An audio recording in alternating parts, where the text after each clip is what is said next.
friends, welcome to Cook with SG channel. இன்னைக்கு நம்ம என்ன பார்க்க போறோம்னா கத்திரிக்காய் ஃப்ரை.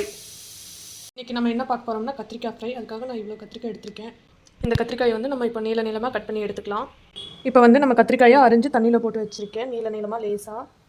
அடுத்து வந்து 2 பெரிய வெங்காயம் கட் பண்ணி எடுத்திருக்கேன், கருவேப்பிலை கொஞ்சம், ஒரு வரமிளகா, சால்ட்டு கொஞ்சம், நான் வந்து மஞ்சத்தூள் கொஞ்சம், கறி மசாலா கொஞ்சம் எடுத்து வச்சுருக்கேன். அடுத்து வந்து எப்படி செய்யலாங்கிறது பார்க்கலாம். அடுத்து வச்சாச்சு, வடச்சட்டி வச்சிட்டோம்.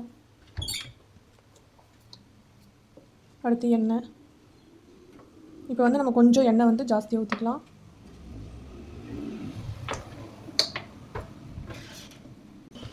இப்போ வந்து 2 ஜீரகம், கடுகு,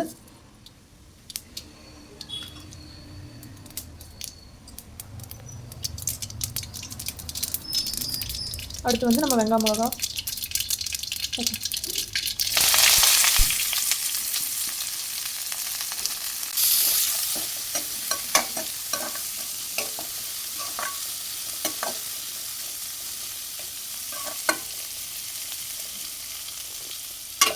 இப்போ அடுத்து வந்து நம்ம கத்திரிக்காய் போட போகிறோம். வெங்காயம் வந்து கொஞ்சம் வணங்கினா போதும்.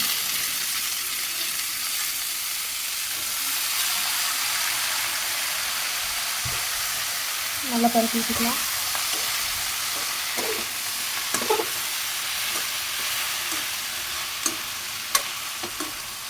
இப்போ வந்து நம்ம அடுத்து மசாலா பொடி ஆட் பண்ணிக்கலாம். கறி மசாலா, மஞ்சள் ஆட் பண்ணுறோம், உப்பு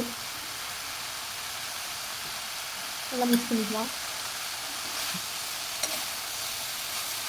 இப்போ வந்து நம்ம கத்திரிக்காய்க்கு வந்து தண்ணி ஊற்றக்கூடாது.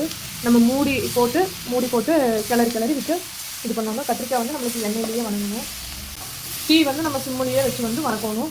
நல்லா நம்மளுக்கு வந்து மூடி வச்சு வணக்கணும்னா நம்மளுக்கு கத்திரிக்காய் நல்லா சுருண்டு வரும், நல்லா சுவையாக இருக்கும். இப்போ வந்து நம்ம மூடி போட்டுக்கலாம்.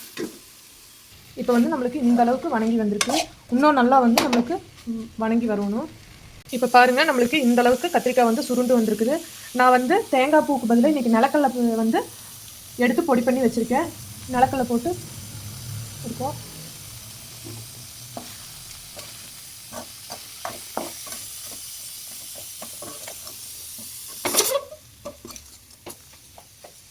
நிலக்கடலை போட்டு செஞ்சு பாருங்கள், சூப்பராக இருக்கும் டேஸ்ட்டு. இப்போ வந்து நம்மளுக்கு சூடான சுவையான கத்திரிக்காய் ஃப்ரை வந்து ரெடி ஆயிடுச்சு. இந்த மாதிரி வீட்டில் ஒரு டைம் செஞ்சு சாப்பிட்டு பார்த்துட்டு கமெண்ட்டில் சொல்லுங்கள். இந்த மாதிரி அடுத்த டிஷ்ஷோடு உங்களை வந்து சந்திக்கிறேன். Bye bye friends.